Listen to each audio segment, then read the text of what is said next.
días y feliz sábado, hermanos, que estáis mirando desde casa. Os quiero dar la bienvenida y esperemos que pronto, por última vez, desde las cámaras de vuestra iglesia, y esperemos que pronto podamos encontrarnos todos en persona. Es el final de la semana de oración y el título del día de hoy, del último sábado, es cómo vivir en el tiempo del fin. Y he traído unos objetos para producir un poco de melancolía. No sé si recuerdas, quizá aún lo recuerdes, los jóvenes ya no lo recordarán, pero quizá recuerdes este objeto. ¿Qué era? Se utilizaba para poner información, algunos ponían películas, otros ponían documentos, libros, otros simplemente datos, documentos escritos, trabajos. Servía para almacenar, pero recuerdo que se utilizaba un montón. Había reproductores de CD, reproductores de DVD. Este concretamente es un CD, no un DVD. Pero parece como que fue ayer cuando utilizábamos estas cosas y hoy en día, casi sin darnos cuenta, parece que ya prácticamente han desaparecido. Los coches nuevos ya no tienen los reproductores de CD y es difícil encontrar un electrodoméstico en casa más allá de las minicadenas que puedan hacer funcionar esto. Pero espérate que tengo otra sorpresa para ti. Creo que esto, los menores de 25 años ya no saben lo que es. ¿Os acordáis de esto? Este pequeño cacharrito se llama cinta VHS y seguramente algunos de vosotros aún tengáis el reproductor de vídeo en casa. La verdad es que la calidad de lo que se veía aquí es bastante diferente de lo que conseguimos ver hoy en día. Y es curioso cómo hemos ido pasando a lo largo de los años de un armatoste tan grande a uno más pequeño, a día de hoy que las cosas se almacenan con mucha más capacidad en cacharritos así, tarjetitas de memoria. ¿Por qué te cuento todo esto? Porque la pregunta es esta: ¿cómo vivimos en el tiempo del fin? Porque vivir en el tiempo del fin es como la adaptación que nosotros nos vemos obligados cuando nos hemos visto forzados a avanzar en tecnología. A medida que el mundo avanzaba en tecnología, nosotros nos veíamos forzados, algunos se han resistido completamente, pero algunos nos veíamos forzados a seguir avanzando y no solo consumiendo, sino trabajando con estos nuevos elementos que la tecnología nos ofrecía. Elementos más avanzados, elementos mejorados. Y al final íbamos avanzando conforme íbamos creciendo o íbamos envejeciendo hacia la nueva realidad, hacia el nuevo orden establecido de las cosas. ¿Cómo vivimos el tiempo del fin? Vivimos también de esa manera en la que nos vamos adaptando y vamos interpretando la realidad y vamos tomando decisiones desde nuestra fe con Jesús, desde nuestra fe en Dios. ¿O vivimos arraigados a los viejos métodos, a las viejas costumbres, a los viejos armatostes, en lugar de interpretar los nuevos acontecimientos que suceden a nuestro alrededor? ¿Cómo vivir en el tiempo del fin? Si quizá la última vez que estudiaste el libro de Apocalipsis o el libro de Daniel fue hace tanto tiempo, tanto como quizá el día que te ofrecieron estudios bíblicos antes del bautismo, o quizá como aquel seminario de profecía que hace tanto tiempo que prácticamente no recuerdas. Hoy me gustaría que nos detuviéramos en esta pregunta: ¿cómo vivimos en el tiempo del fin? La pregunta, sobre todo, es: ¿vivimos en el tiempo del fin a día de hoy? Bueno, si conoces un poco la Biblia y sabes un poco de qué va todo esto, el mensaje bíblico, el mensaje de Jesús para los últimos tiempos, te darás cuenta de que hace ya algún tiempo que vivimos en el tiempo del fin. Pero la pregunta, o más bien el camino que yo te quiero proponer, es un camino más de pautas o de características sobre cómo vivir en el tiempo del fin. Así que déjame que empecemos por la primera, y ya que hemos sacado instrumentos antiguos que seguramente te sean familiares, seguramente quizá tu boda esté filmada en un cacharrito como este, déjame que te dé algunos pasos utilizando el viejo método. Hoy no te voy a proyectar el versículo. Me gustaría que tú cogieras tu Biblia en casa, y te estoy dando tiempo para que lo hagas. Cojas tu Biblia desde casa, la Biblia de papel.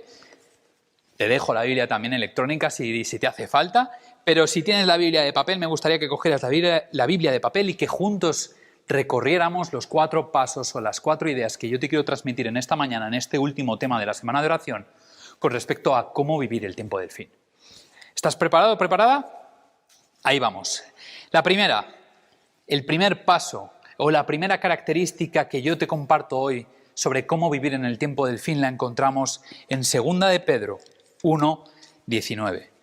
2 de Pedro, capítulo 1, versículo 19, y la palabra es esta, apúntatela si hace falta: seguridad. En los tiempos del fin necesitamos seguridad. ¿Pero seguridad en qué? Porque sabemos que la Biblia dice que hablarán de paz y seguridad y será falso en realidad. Pero no estamos hablando de una seguridad como la que el mundo da, no estamos hablando de una paz como la que el mundo da. Pedro en su carta, en este capítulo 1, de la segunda epístola de Pedro, versículo 19, dice: tenemos también la palabra profética más segura, a la cual hacéis bien en estar atentos como una antorcha que alumbra el lugar oscuro, hasta que el día esclarezca y el lucero de la mañana salga en vuestros corazones. La primera piedra de construcción en este estilo de vida, en esta actitud que debemos tener como adventistas, como cristianos en el tiempo del fin, es seguridad. Seguridad porque, yo no sé si sabes, este cacharrito que hacen mucho los jóvenes se llama slackline. Esto lo hacemos mucho en los campamentos JAE. Se coloca en un árbol, se coloca en otro, una cinta elástica, pero es tensa realmente, no es tan elástica, es más tensa. Y tienes que jugar a caminar al otro lado de un árbol a otro haciendo equilibrio, llegando hasta el siguiente lugar. La Biblia nos presenta la palabra profética más segura, y por eso la manera en la que podemos vivir en los tiempos del fin de la manera más segura es prestando atención a la profecía de este libro. ¿Por qué? Porque es la respuesta, es el mapa, es el itinerario que Jesús nos ha entregado para que nosotros conozcamos qué es lo que ha de suceder. Como dice Apocalipsis, las cosas que han de suceder pronto. Seguridad cuando tú ves la Biblia, porque tu fe es tu piedra, la construcción de tu vida. Cuando Jesús construye sobre tu vida, lo que propone, lo que te aporta, es seguridad, convencimiento, convicción, plena confianza en que Jesús va a cumplir su plan. Y que pase lo que pase alrededor, no importa de dónde venga, sabemos que el plan está desarrollado en el cielo, proyectado en la tierra, y se desarrollará completamente. Por eso la actitud, y no siempre, he de confesarte que no siempre he visto esto entre muchos hermanos, es una actitud, muchas veces he visto una actitud de miedo. Miedo al tiempo del fin, porque tenemos preocupación por el sufrimiento, por la frustración, por incluso la ira que va a cometerse alrededor de todo el mundo, y estos sentimientos no pueden ser los que gobiernen tu vida. La actitud que tú debes tener en el tiempo del fin, cómo vivir como adventistas el tiempo del fin, debe ser una actitud de esperanza, basada en la seguridad profética que tenemos. Debe ser una actitud de fe, de confianza, de seguridad, de paz, sabiendo que Jesús está de camino, que Jesús va a volver y que nos morimos de ganas por verle y por abrazarle. El segundo punto, prepárate porque vamos a la otra punta de la Biblia, vamos a abrir el libro de Éxodo, capítulo 14, Éxodo capítulo 14, versículos 10 al 13. La primera era seguridad, y la segunda palabra, la segunda idea es estad firmes, el hecho de estar firmes, la firmeza. Y vamos a ver el capítulo cuando los israelitas cruzan el Mar Rojo, y esto es lo que dicen los versículos 10 al 13. Y cuando Faraón se hubo acercado, los hijos de Israel alzaron sus ojos, y he aquí que los egipcios venían tras ellos, por lo que los hijos de Israel temieron en gran manera y clamaron a Jehová. Y dijeron a Moisés: ¿no había sepulcros en Egipto que nos has sacado para que muramos en el desierto? ¿Por qué has hecho así con nosotros, que nos has sacado de Egipto?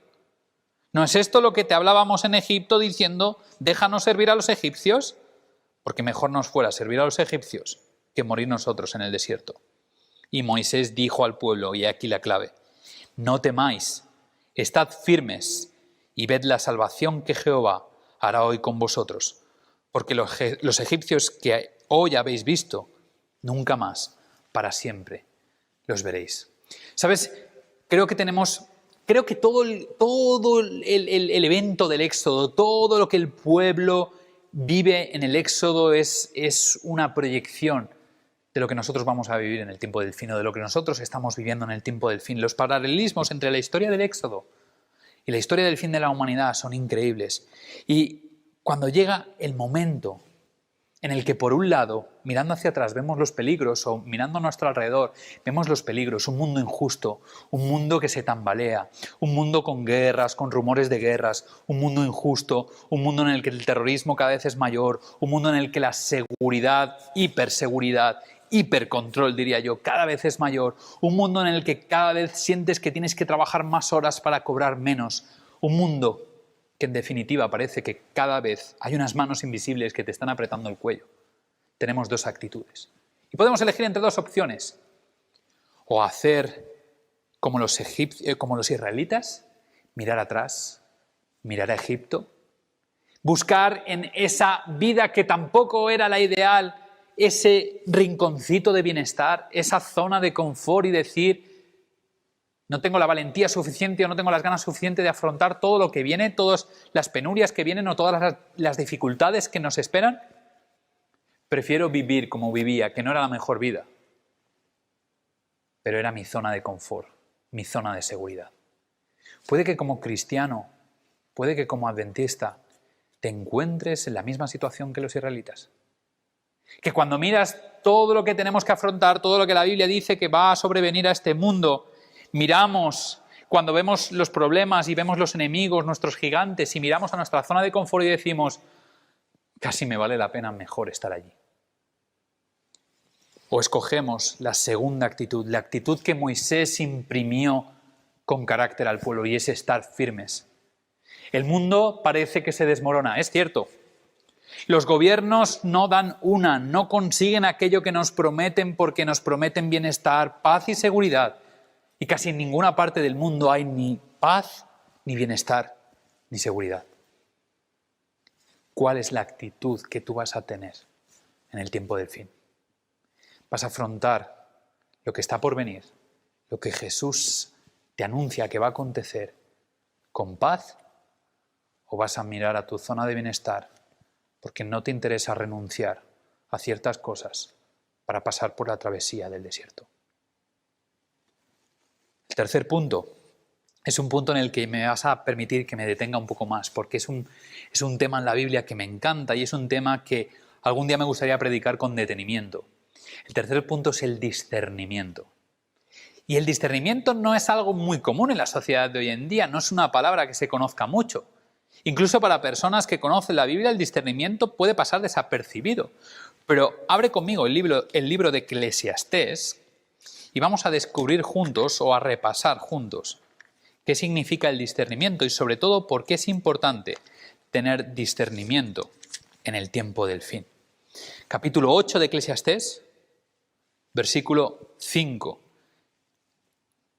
Dice así: el que guarda el mandamiento no experimentará mal, y el corazón del sabio discierne el tiempo y el juicio. ¿Te das cuenta para Eclesiastés, el gran sabio Eclesiastés, después de toda la vida que había tenido, después de haber pedido sabiduría a Dios, después de haber elegido los malos caminos y haberse vuelto otra vez de nuevo a Dios, él te dice que el discernimiento es clave porque lo necesitas para saber cuándo es el tiempo y cuándo es el juicio. Básicamente el discernimiento es la capacidad para distinguir lo que viene de parte de Dios y lo que no viene de parte de Dios. Y en un tiempo en el que hay tanta información, tanto de un lado como del lado completamente opuesto, en una sociedad en la que todo el mundo opina de todo y parece que hay expertos, cuando pegas una patada a una piedra salen 4 expertos de cualquier tema, en un país como este que se nos conoce como el país de los cuñados porque todo el mundo sabe de todo, ¿cómo saber qué viene de Dios y qué no viene de Dios? En otra parte de la Biblia, Pablo nos dirá que el discernimiento también es un fruto del Espíritu. Discernir sobre qué viene de Dios y qué no viene de Dios es un fruto que el Espíritu Santo te da. Y por eso, solo los que se entregan en cuerpo y corazón a Jesús, a Dios, son capaces de discernir lo que viene de Él y lo que no. En Hebreos 5:14 nos va a decir algo más acerca del discernimiento. Hebreos, libro de Hebreos,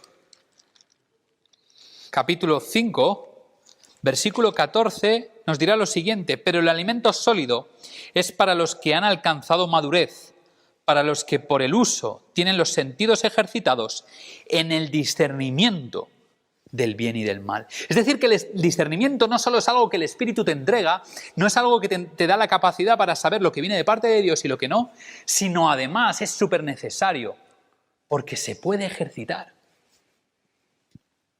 Así que en el tiempo del fin es súper necesario el discernimiento, no solo porque Dios te lo da, no solo porque es la capacidad para saber entre tantas voces qué es o cuál es la voz de Dios, sino sobre todo el discernimiento. Además, tú lo puedes trabajar.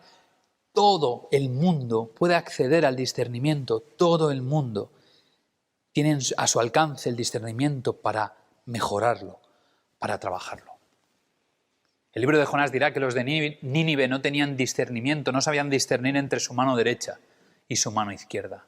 Y quizás este mundo que se está apagando, un mundo que debería ser luz, está cada vez en oscuridad, cada vez más, necesita personas, no importa la edad. No importa la nacionalidad, no importa el color, no importa nada. Necesita personas que sean capaces de aportar discernimiento para saber lo que está bien, lo que está mal, para saber qué es lo que viene de parte de Jesús. Y por último, con respecto al discernimiento, me gustaría que me acompañaras también al último libro del Antiguo Testamento, el libro de Malaquías. Y vamos a abrirlo en el capítulo 3, versículo 18. Es muy bonito este texto porque dice: entonces os volveréis y discerniréis la diferencia entre el justo y el malo, entre el que sirve a Dios y el que no le sirve. ¿Cómo vivir en el tiempo del fin? Discerniendo el tiempo, el juicio y los acontecimientos, sabiendo qué viene de parte de Dios y qué viene de parte de su enemigo. ¿Qué es verdad y qué no es verdad? ¿Por qué? Porque tenemos la palabra más profética, la palabra profética más segura, y tenemos al Espíritu Santo con nosotros para saber en todo momento cuál es su palabra y qué quiere decirnos a nosotros hoy en día. Y por último, el último texto con respecto al discernimiento, antes de pasar al último punto, se encuentra en Efesios capítulo 4, versículo 14. Porque nos va a dar la clave de por qué necesitamos también, para qué necesitamos el discernimiento. Y es básicamente para esto, y aquí me voy a meter un poco más en materia. Dice el capítulo 4, versículo 14 de Efesios: para que ya no seamos niños fluctuantes, llevados por doquiera de todo viento de doctrina, por estratagema de hombres que para engañar emplean con astucia las artimañas del error. Es que al final nosotros necesitamos discernimiento, porque cuanto más se acerque el tiempo del fin, cuanto más cerca estemos de la venida de nuestro Señor Jesucristo, más voces aseverando venir de su parte para querer inducirnos hacia el error. La estrategia del enemigo de Dios es precisamente cuanto más cerca estemos, más mensajeros engañosos va a enviar para que aquellos que tenemos nuestra esperanza, nuestra confianza puesta en Dios, caigamos y nos desviemos del camino de la verdad. Vivir con la actitud correcta o la manera correcta en el tiempo del fin, déjame que te diga que es prepararme mirando a mi Señor, preparando mi vida, mi fe, mirando a mi Señor, mirando su palabra y no simplemente mirando las noticias o mirando los movimientos políticos, religiosos que otros países, que otras naciones, que otras instituciones hacen. Vivir en el tiempo del fin es estar pegado a la palabra profética más segura, mucho más que en las noticias, en los periódicos o lo que aquellos que nos informan nos cuentan. Vivir el tiempo del fin o vivir de la manera más efectiva el tiempo del fin es estar más pendiente de las noticias que vienen del cielo que las noticias que vienen del Vaticano o de Washington. Es vivir sabiendo, investigando que aquí y solo aquí encontramos la manera de interpretar aquello que está sucediendo a nuestro alrededor. El problema es que muchas veces veo a nuestra iglesia confundida, veo a nuestra iglesia confiando más en discursos ajenos, en sueños ajenos de personas y poco tiempo de estudio, investigación privada, individual o grupal de la Biblia. En el tiempo del fin, al igual que nuestros pioneros cuando empezaron, en el tiempo del fin necesitamos más estudio de la palabra, menos YouTube, menos sueños de terceras personas. En el tiempo del fin corremos peligro cuando entrego mi discernimiento a otras personas. Porque les estoy entregando mi alma, les estoy entregando mi salvación, les estoy entregando mi vida. Cuando la Biblia me dice que yo tengo alcance total al discernimiento. Cuando Jesús me ha dado la palabra profética más segura para saber qué viene de su parte y qué no viene de su parte. Y que yo soy capaz con la Biblia de probar a los profetas si vienen de parte de Dios o no vienen de parte de Dios. Querido hermano, querida hermana, querido amigo, querida amiga, porque aún no hemos tenido la oportunidad, muchos, de encontrarnos como vuestro pastor de jóvenes desde que fui enviado a vuestra iglesia, a nuestra iglesia. Pronto seremos amigos todos. Déjame que te diga algo desde el corazón, desde el cariño, como pastor a miembro de iglesia, como pastor a persona que compartimos una misma fe, un mismo Señor, un mismo bautismo, una misma iglesia. Somos herederos de un movimiento que surgió en base a una gran decepción, a un gran chasco. ¿Y sabes cuál fue el error? Que el énfasis de toda su teología estaba más centrado en lo que sucedía en la tierra de lo que sucedía en el cielo. No volvamos a caer en lo mismo. Somos herederos de ese movimiento, pero eso no quiere decir que tengamos que repetir los mismos errores. No estemos más pendientes de lo que sucede en la tierra de lo que está sucediendo en el cielo, porque lo que importa es dónde está Jesús, lo que está haciendo por ti y por mí y lo que va a pasar. Hay que tener los pies en la tierra y hay que tener la mirada puesta en el cielo. Porque Jesús mismo lo dice, y déjame que te lea, Mateo capítulo 6, versículo 19. Dice, no os hagáis tesoros en la tierra donde la polilla y el orín corrompen y donde ladrones minan y hurtan. Es un texto que sabes de memoria. Sigo leyendo 20:21. Sino haceos tesoros en el cielo donde ni la polilla ni el orín corrompen y donde ladrones no minan ni hurtan. Versículo 21.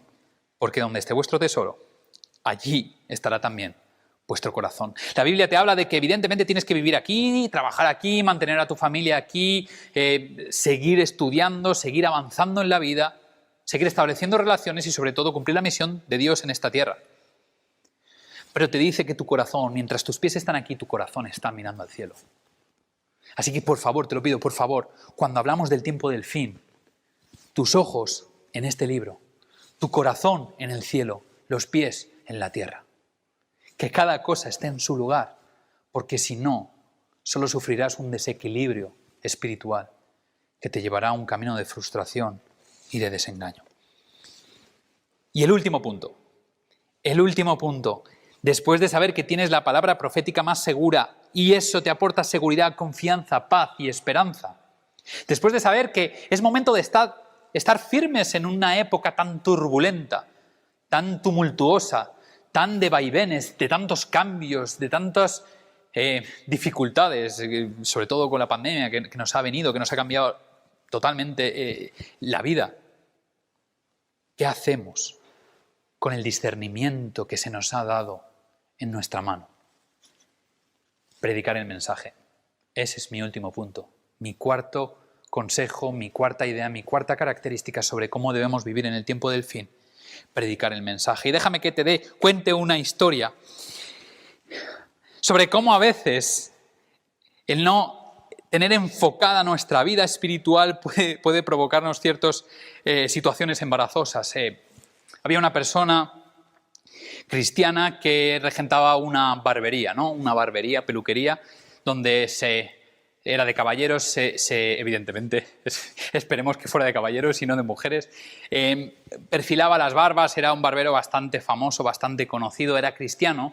Y él sentía la necesidad, después de tanto estudiar la Biblia, de en la iglesia escuchar muchas veces las predicaciones, se daba cuenta de que al final todo el conocimiento que tenemos es para compartirlo. Todo lo que tenemos y sabemos que Dios hace por nosotros está para compartir.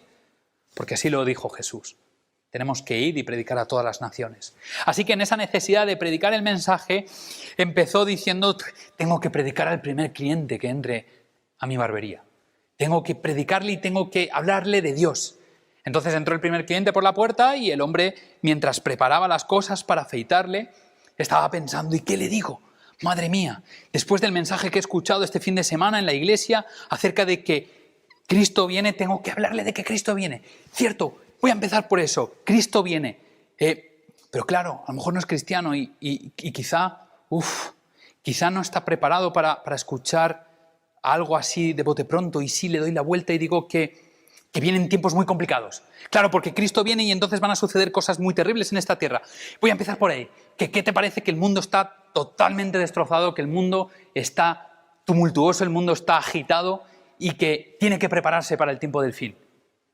Pensándolo mejor, mientras tenía la navaja con la que se afeita, afilándola, preparándola, dijo, es que no sé si esto le va a encajar, quizá debo ser más agresivo porque si no igual se va pensando que simplemente quería hablar de cualquier tontería como quien habla del tiempo. Así que en esa discusión mental que el pobre barbero llevaba, sudando prácticamente la gota gorda, casi descompuesto por la imperiosa necesidad que tenía de predicar que Cristo venía y que venía pronto, se giró sudando, prácticamente temblando, se dirigió con la navaja en la mano al cliente y le dijo, ¿estás preparado para morir? El cliente se levantó de la silla y se marchó corriendo y no volvió nunca más a esa barbería. El hecho de cómo vivimos el tiempo del fin, de cómo enfocamos el mensaje del tiempo del fin, produce una reacción en las personas a las que estamos llamadas a predicar el mensaje. Si el mensaje de que Cristo viene es como ese padre que lo único que va a aportar es castigos, es maltrato, nadie va a querer escuchar ese mensaje. ¿Por qué no predicar el mensaje realmente como la Biblia lo propone? Debemos estar a la altura del mensaje de la Biblia y debemos predicarlo estando a su altura. Y al final que Cristo vuelva no debe ser un motivo de miedo, ni de angustia, ni de sufrimiento. Debe ser un motivo de alegría, de que por fin se acabó el pecado, se acabó la muerte, se acabó el dolor, se acabó el sufrimiento. Se acabó todo lo malo. Y por fin viviremos toda la eternidad al lado de nuestro Jesús. Y por eso te comparto el último texto, 1 Corintios, capítulo 9, versículo 22. Porque lo único que te comparto cuando te digo que tenemos que predicar el mensaje de una manera que sea escuchado. Tenemos que estar a la altura del mensaje. Nuestra preocupación no es tanto predicar el mensaje, sino que el mensaje sea escuchado. Lo repito porque a veces puede malinterpretarse, pero lo estás escuchando bien. No debe ser nuestro énfasis tanto en predicar el mensaje, sino que el mensaje sea escuchado. Tratar el mensaje con mimo, entre algodones, tratarlo como si fuera una piedra preciosa, una perla preciosa, para que llegue a su destinatario. Porque yo puedo hablar a la pared, pero nadie me estaría escuchando.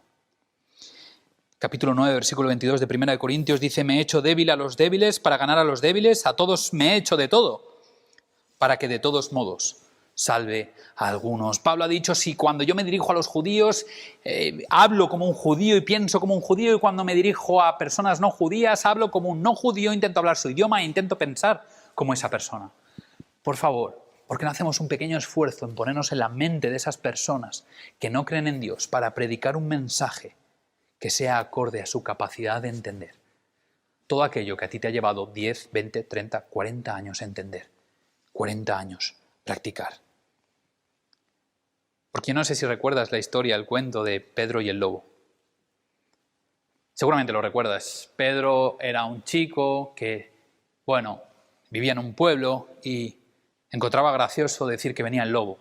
Entonces todas las personas del pueblo salían huyendo cada vez que Pedro decía que venía el lobo.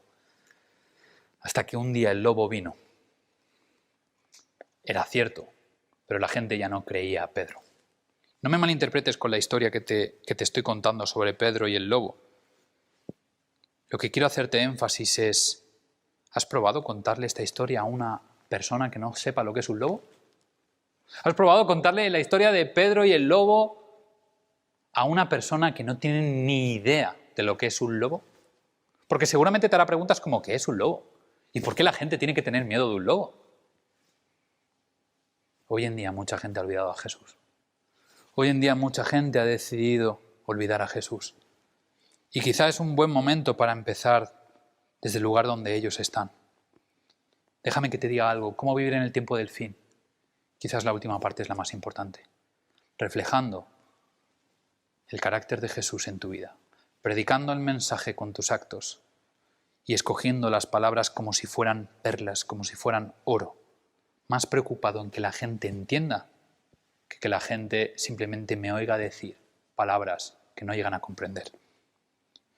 Estando seguro que no tengo miedo, porque Jesús es mi guía, Jesús es mi luz, Jesús es mi camino. Y su palabra profética es la más segura. No tengo nada que temer. Por eso esto me ayuda a estar firme. Me ayuda a estar firme y no caer. Y cuando caigo me levanto, porque estar firme no significa no caer. Estar firme significa permanecer en el mismo lugar aunque vengan las tormentas y las tempestades. Y por último, discierne. No entregues a YouTube y no entregues a mensajes, ni sueños, ni visiones ajenas aquella capacidad que Dios te ha dado para discernir. En persona, tú mismo, con amigos, con hermanos de iglesia, el discernimiento de lo que ha de suceder pronto. Que Dios te ayude, que Dios me ayude, que Dios nos ayude como iglesia para estar a la altura de este tiempo tan complicado, pero a la vez tan ilusionante que nos toca por vivir, el tiempo del fin. Que Dios te bendiga.